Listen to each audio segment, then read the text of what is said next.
Hey, what's up guys? Shifty here. Today I'm going to be going over a rank 1 parse that I got on heroic Gul'dan. Now I know there's going to be some people that, they see that it's heroic and they'll probably leave the video and say that I'm bad and that I should feel bad and that, I'm garbage and I should stop rating mythic and all this crap. I basically just have one argument to that. I think there is still some merit to rank 1 heroic parses. Basically because heroic just gets a lot more exposure. Way more people have killed heroic Gul'dan. I think it's a lot more of a regular thing. There's a lot of like heroic Gul'dan sales groups and heroic Nighthold groups that there's just way more people that have killed it, and I guess that's just kind of my argument that more people have killed heroic Gul'dan. They've killed it more frequently. They're more comfortable with it. They know when they want to use their cooldowns and whatever. Now, ultimately, I think a rank 1, a rank 1 mythic parse would be better, but I don't think that means that a heroic parse is worthless and that you can't learn from it.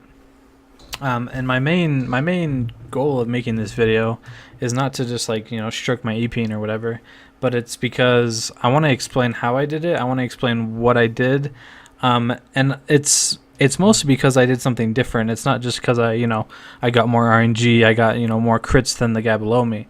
It's because I used different legendaries and I played differently. I used my cooldowns differently, I'm assuming. Well, I know for sure that I have different legendaries than most of the other people. And I just want to explain that, and I want to explain why I did that. So as you can see here's the rank 1 at 996k DPS. So no Windwalker has ever done a million DPS on heroic Gul'dan, which is kind of sad. I do hope to change that though soon, very soon. But as you can see, I'm running the gloves and the belt. I'm using the legendary belt, which I have mixed feelings about. I think I could definitely... I think I could probably get more out of maybe like the bracers or maybe the chest. However, I do not have either of those. I do not have the 2 best in slots, which feels bad, man. But that's how life is, I guess. But again, as you can see, most people are running the 2 best in slots, and they're running Serenity as opposed to Whirling Dragon Punch. So they are running what people call the Holy Trinity: Serenity, the legendary chests, and the legendary bracers. And I just want to explain the differences between those parses and my parse. But real quick, I want to show you my character. I am 912 eye level. I do want to note though that the rank 2 parse is a 917 monk. It is not Cess from Limit. I really respect the guy. He's active in the Windwalker community. He's a really good player. He actually runs I Have the Tiger, which I still need to do some research on, but that's interesting. But I really like not Cess. I think he's a good player, and I'd be lying to you if I wasn't a little happy that I was able to beat him. But let me show you my character real quick. I do have some silly Titan forging. The Titan forge system is pretty awesome, huh? Mythic plus piece, whatever. Most of my gear is like a Warforged heroic piece or like a pretty baseline mythic piece. I do have my really good pieces. I do have like a 915 ring, 915 chest. I do really like my 910 mastery stat stick. I like the reliability of it. But everything, it's pretty, I don't know, I would say it's pretty typical gear. It's nothing crazy. So let's get into the meat and potatoes, the nitty gritty here. I do not have video footage of the rank 1 parse. I'm hoping to change that. I'm hoping to get another rank 1. I'm trying to beat my previous parse, and hopefully I'll be streaming for that, and then I'll have a video of it. But for now, I'm just going to go over Warcraft logs, and I'm going to be comparing the damage that I did to the second parse, which is running the Holy Trinity combo, and just noting some differences in damage, patterns, rotation, damage numbers. So let's just get into it. So as you can see, this is my parse. My kill was actually about 8 minutes long, and Not Cess's was about 5 minutes long. Now, I'm not sure if there's an advantage or disadvantage for either one of us. I don't I mean, there's obviously pros and cons for each. A pro for a shorter fight is that like your burst damage kind of lasts longer on your damage meter. You kind of coast on it more. The benefits of a longer fight is that you can kill more adds, and so therefore maybe more cleave damage. So that's one argument.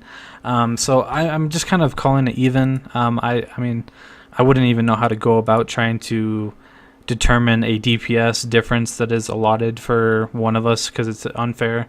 I'm just going to ignore that part, but I mostly just want to note the damage breakdowns because they are significantly different because of Serenity and Storm, Earth, and Fire. So as you can see, Storm, Earth, and Fire is my number 1 damage, but I want to really specify my Touch of Death damage. I did 44.4 million from Touch of Death, and then my other legendary did also 15 million. Then let's go to Notsess's damage breakdown. As you can see, he doesn't have spirits. He's not running Storm, Earth, and Fire, but he does have the chest piece, but it did do 21.63 million. So from that, I can conclude that the legendary chest is better than the belt. So I would love to try the gloves and the chest once I get them. But I'll give you an update when I do get the chest. Cross your fingers. But I want to note his Touch of Death damage, which is 11 million, as opposed to my 44.4. I casted it 8 times for 44 million. He casted it 3 times for 11 million. I mean, that's huge difference, guys. That's like over 30 million damage of lost damage that he had from his legendary selection. I don't know, man. I think there's some argument for the Touch of Death gloves for sure. I just want to I want to note here my opener for one, and then also just kind of like just like the graph of my damage throughout the fight. So as you can see, I bursted pretty high, significantly over 2.5 million DPS. I don't know exactly how much that is. I think it's around 2.7, 2.8. And I hold it pretty long. I hold it for about a minute into the fight where I'm doing, pretty significant damage. So I have a pretty big opener. And then as you can see, I have 6 following peaks of damage, which is basically a minute apart, which is, surprise, surprise, it's Storm, Earth, and Fury damage. His Parse actually looks pretty significantly different in my opinion. His burst is pretty good too. He does about 2.5 on the opener. And then it just seems like he has more consistent damage. He has a low spot right here, but that's because he goes absolutely ham right here. He goes for about 3 million DPS here at this peak, which is higher than any peak that I have, but I just have them more often. And then he kind of falls off, and then he gets one last little peak here, and then the fight ends. So that's about all I want to note here. I just think that the differences are interesting between... I basically attribute this to the Touch of Death gloves and the difference of Serenity versus Storm, Earth, and Fire. So that's what it is kind of going to look like for you. But I want to go next to my opener, my rotation. I want to show you how I do 2.7 on the pull.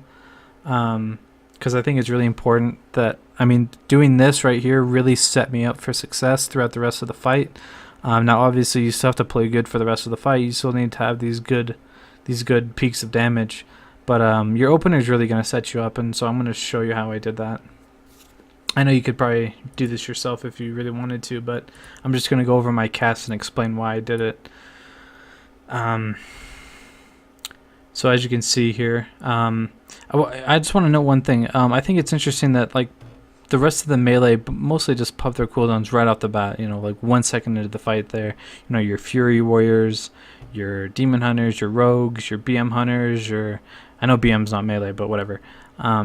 They pop their cooldowns right off the bat, and they go super ham. I don't quite do that. As you can see, the first time I use a cooldown is actually 13 seconds in. So I'm basically ramping up for 13 seconds. And that entails, just Tiger Palm. I do one Rising Sun Kick just because I don't want to do 0 damage on the opener. And I want to get it on cooldown so that I can use it later with my burst. But then I'm just pulling, and then here's the key for doing good damage with the gloves. You really got to make sure you don't screw up your Touch of Death. When I first got the gloves, it's really easy to get into a habit of touch of deathing the boss and then instantly going over to that and then touching that. You're not going to get your mastery bonus from that because you broke hit combo, you broke your mastery. So you really got to get into the habit of using an ability between the two. You do have a little bit of time, but the window's short, so you got to act quickly. So here I touch of death the boss.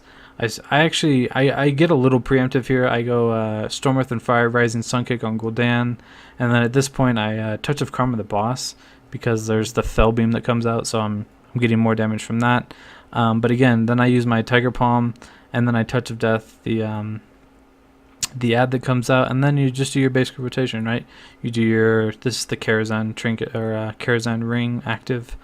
Strike of the Windlord, Fist of Fury, Tiger Palm, whatever, Whirling Dragon. You basically just do what you do, right? I mean, you hit kind of what's up, and you try to get as many spinning crane kicks off as you can. One thing I do want to note, though, basically the last thing I want to note, is that here at 31 seconds I use, I mean 31 isn't really that important, but I do use my extra action button, and then I do my Storm Earth and Fire, my second Storm Earth and Fire. So at this point in the fight I've used all my cooldowns, man. I mean, I've blown everything. I've done my 2 charges of Touch of Death, my 2 charges of Storm Earth and Fire, and my Touch of Karma. So I'm really, I'm really hoping that damage that I do in the first phase is gonna like carry me through the rest of the fight. And basically by the time that the boss spawns again, your cooldowns they're looking up and up. Like there's, what is this? There's like a big window of time where, yeah, like look at this damage where like you can't do anything because he's doing his RP crap or whatever. So your cooldowns are going to be resetting here. I think this is maybe like the first ad, and then maybe like these are the first eyes or something. I'm not exactly sure. But I'm hoping to get a video again, like I said, and then I can show you in person. I mean, like through video, what exactly I'm doing. Because since I've gotten the rank 1 Parse, I've actually gotten, I think I got like another rank 6 and like a rank 8, and then like a rank 10 or something. So I've consistently parsed really, really high. It's not, I mean, basically at this point, it's not really RNG. It's just a way that I've figured to do really reliable damage on this fight. And so I'm hoping that I can, get a stream of it, and I hope I can show you the video and I can talk you through it. But I hope you guys found this informative. And ultimately, I'd love to see some more people trying the gloves. My name is Shifty. I'm on Thrall server. So if you do happen to see this and you decide, hey, I'm gonna use the gloves on Gul'dan, I'm gonna give it a try. Like, I'd love for you to come whisper me and tell me how it went. I think if you dive deeper into what I did, if maybe you're looking at what I cast here for these high peaks as well, I really think you'll be successful, man. I really think the gloves are underrated. I guess you could call me a touch of death glove fanboy. I'm really hoping that more people try them out because they're pretty fun to use. But thanks for watching, guys, and I'll catch you next time.